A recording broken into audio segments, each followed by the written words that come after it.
Alors ça y est, depuis hier, je crois, le jeu Pokémon Go, c'est ça David Lefort, depuis hier? Ouais, puis la fin de semaine dernière, mais il y avait un moyen, on pouvait y accéder, je dirais, de façon légale ou Illicite. illégale. Ouais, voilà, il y avait des petites astuces, il y en avait qui l'avaient depuis quelques temps déjà. Ce Mais Pokémon en tout Go. cas, depuis Ouais. hier, le jeu Pokémon Go est sorti en France. Qu'est-ce que c'est que ce truc? Je me suis posé la même question que vous, devant l'engouement. Alors, c'est un jeu qui se joue avec son smartphone. Et ça n'a pas grand-chose à voir avec Candy Crush Saga, qui était le dernier gros succès de ces jeux sur smartphone. Alors, c'est pas du tout le même principe, c'est pas non plus la même technologie. Là, on croise le monde virtuel et le monde réel. On est vraiment dans ce qu'on appelle la réalité augmentée. Et puis, ce jeu, en fait, il tient beaucoup aussi à la notoriété de ces petits personnages, les Pokémon. Et notamment l'un d'entre eux qui est très connu, enfin en tout cas le plus connu, c'est Pikachu. Pikachu, c'est une petite souris lapin jaune. Voilà, C'est une souris ou c'est un lapin? c'est un lapin souris jaune. Ben, en fait, je veux dire, c'est un pika.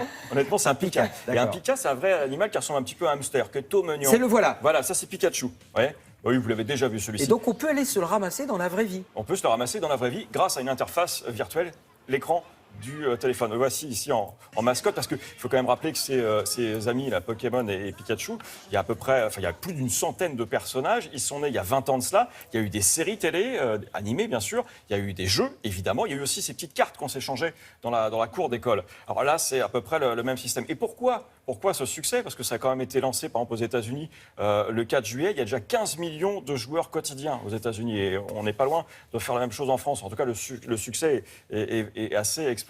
Alors, pourquoi? Parce que justement, tous les fans des Pokémon n'avaient pas encore leur jeu avec leur petit personnage sur la tablette ou sur le smartphone. C'est aussi pour ça, il y avait ce manque. Alors, pratiquement parlant, comment on joue? En fait, il faut imaginer ça comme une grosse chasse aux œufs. C'est le même principe, sauf que là, on chasse des Pokémon. Et là où on croise deux univers et où on parle de réalité augmentée, c'est qu'on va se promener par ici dans un jardin, on va suivre sa progression sur l'écran de son smartphone et à un moment donné, on va pouvoir croiser l'écran du smartphone avec la réalité. Et le petit personnage va venir s'incruster dans le décor naturel. Regardez par exemple ici, on a les arbres du jardin du Luxembourg et puis on a ce petit Pokémon qui apparaît. Et il faut le capturer. Et on l'attrape en un coup de doigt comme ça. Et il est dans la boîte, il est dans le smartphone. Ouais, c'est assez ludique, c'est assez marrant. Enfin voilà, on comprend un petit peu mieux comment ça se passe. Et c'est vrai que c'était une vocation aussi assez importante et initiale, en tout cas, des créateurs de ce jeu. C'était de faire sortir les geeks, les joueurs, les gamers de leur canapé ou de leur chambre. Là, on joue dehors, bien évidemment, que ce soit en ville, que ce soit à la campagne. Justement, alors on joue dehors, donc on est d'accord. Moi, je suis allé avec mon fils parce que quand même, ils ont leur smartphone apparent, ils ne font que le regarder. Donc déjà, est-ce qu'il n'y a pas un problème sur le vol de l'appareil? Est-ce qu'il n'y a pas un problème sur le fait que comme ils regardent que leur appareil, il y a quand même d'autres choses qui se passent dans la vraie vie? Eh ben, il y a eu deux alertes. La gendarmerie française, par exemple, dit attention, vous restez concentré sur votre jeu, mais aussi concentré sur votre sécurité. Il faut relever le nez, notamment en ville, quand vous traversez la rue ou que vous êtes en tout cas dans un lieu dangereux. Il y a aussi des rassemblements parce que tout le monde se passe un petit peu le mot. C'est une grande communauté. Regardez d'ailleurs comment ça fonctionne. Sur quelques images, on voit bien. Là, c'est une chasse assez importante de Pokémon. Tout le monde a le nez rivé effectivement sur son. On regarde même pas où on met les pieds. Hein. C'est à peine si on se parle d'ailleurs entre gamers. L'idée, c'est aussi d'échanger donc des infos. Il y a des tutoriels.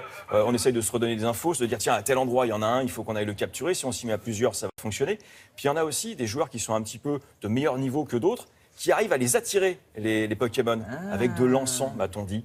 Et donc voilà, l'intérêt, c'est comme avec les cartes, de collectionner ces petites bestioles, de les mettre dans son téléphone.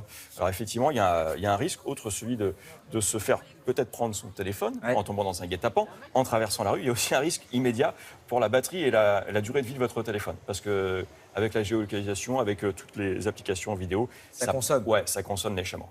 Vous verrez avec votre fils. Et vous verrez, vous n'aurez plus de téléphone. Papa, je veux une batterie. Papa, prête-moi ton téléphone. Voilà. Terminé. Merci. Ça, c'est les parents vont vous remercier pour cette information.